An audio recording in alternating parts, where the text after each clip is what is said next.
Apakah kita memang orang dengan jiwa yang alfa? Atau benarkah alfa itu selalu berarti pemimpin? Entah kenapa saya tidak pernah setuju dengan istilah kita harus menjadi alfa dari anjing kita sejak dulu. Mungkin ini hanya opini saya, mungkin saja saya salah mengartikannya dalam pemikiran saya. Di struktur hierarki hewan seperti yang kita ketahui, ada yang disebut dengan alfa, alfa liter maupun alfa genetik, beta, omega, mid rank, dan low rank. Apa itu liter alfa dan genetik alfa?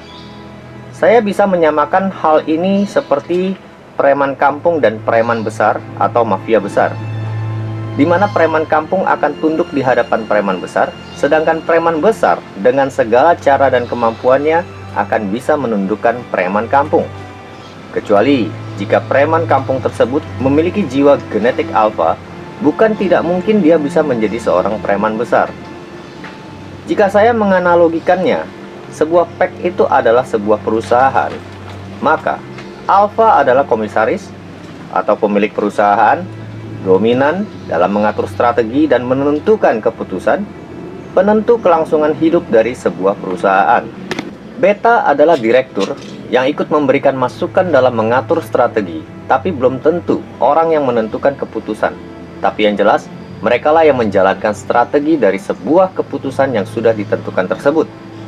Omega adalah fungsi tugas pengacara perusahaan yang berusaha mendamaikan atau menetralisir keadaan yang kurang menguntungkan bagi kelangsungan keharmonisasian sebuah perusahaan. Mid rank bisa dianalogikan sebagai sekumpulan pegawai perusahaan seperti halnya manajer, sekretaris, kepala toko, kepala gudang, atau lainnya. Dan low rank, mereka adalah yang kita kenal dengan tukang kebun, office boy, tukang parkir, dan lainnya.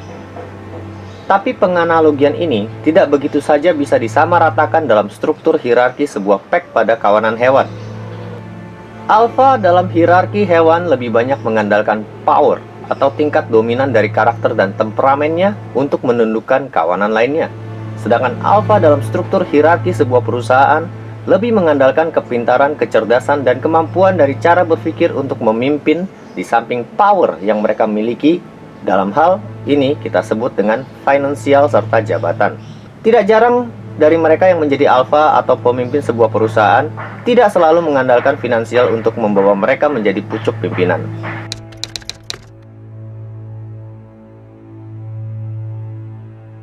Silahkan tengok diri kita sendiri dan jawablah pertanyaan ini. Apakah kita ini orang dengan jiwa yang alfa, dominan, berani terhadap semua hal, baik itu terhadap orang, hewan, atau apapun yang ada di lingkungan sekitar kita? Jika kita masih ada rasa ragu, rasa takut, artinya kita bukan tipe orang yang dengan jiwa alfa. Jika kita bukan orang dengan jiwa alfa, bagaimana bisa menjadi alfa dari seekor anjing yang alfa dan dominan?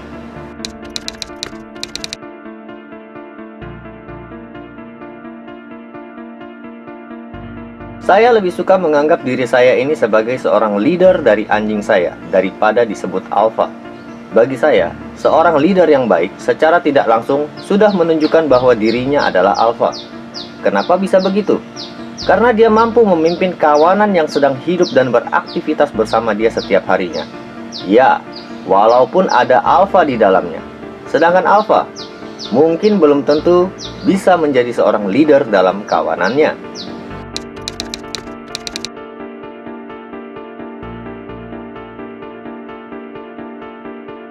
Hewan, baik itu anjing, serigala, singa, monyet, gajah, atau sekumpulan hewan yang tinggal dalam sebuah kelompok, sudah pasti ada seekor yang dianggap sebagai alfa.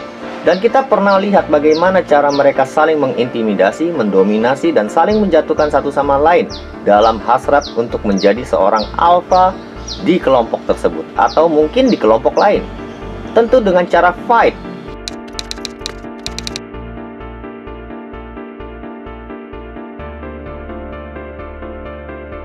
Tapi apakah kita manusia harus selalu menjadi hewan yang harus berkelahi terlebih dahulu baru bisa menjadi pemimpin? Di beberapa konteks mungkin saja iya, tapi tidak di konteks yang lain. Jika kita beranggapan menjadi alfa yang dimaksud adalah harus menguasai anjing dengan cara seperti yang hewan itu lakukan, pertanyaan saya, yakin bisa menang dari perkelahian dengan anjing yang dominan?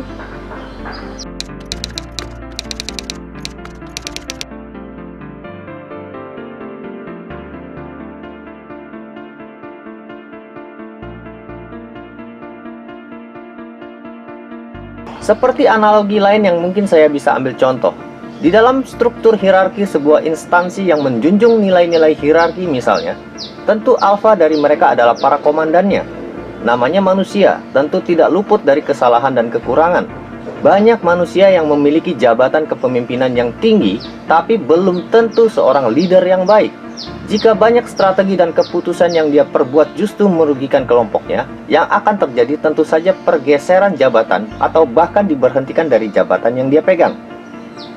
Tapi seorang leader yang baik, meskipun dia tidak memiliki jiwa alfa dalam dirinya, dia mampu memimpin, membuat strategi serta memutuskan apa yang harus diputuskan dan dikerjakan oleh seorang yang memiliki jiwa alfa dalam kelompoknya.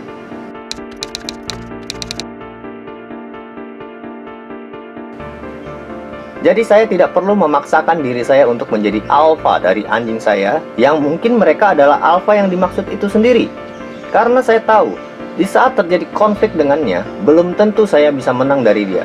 Tapi karena saya bisa menjadi leader dari dia, dengan cara mengajari dia mana hal yang benar dan mana hal yang salah, reward dan punishment yang seimbang sesuai dengan kebutuhannya. Dengan arti kata lain, saya harus bisa respect dengan kondisi yang dimiliki oleh anjing saya.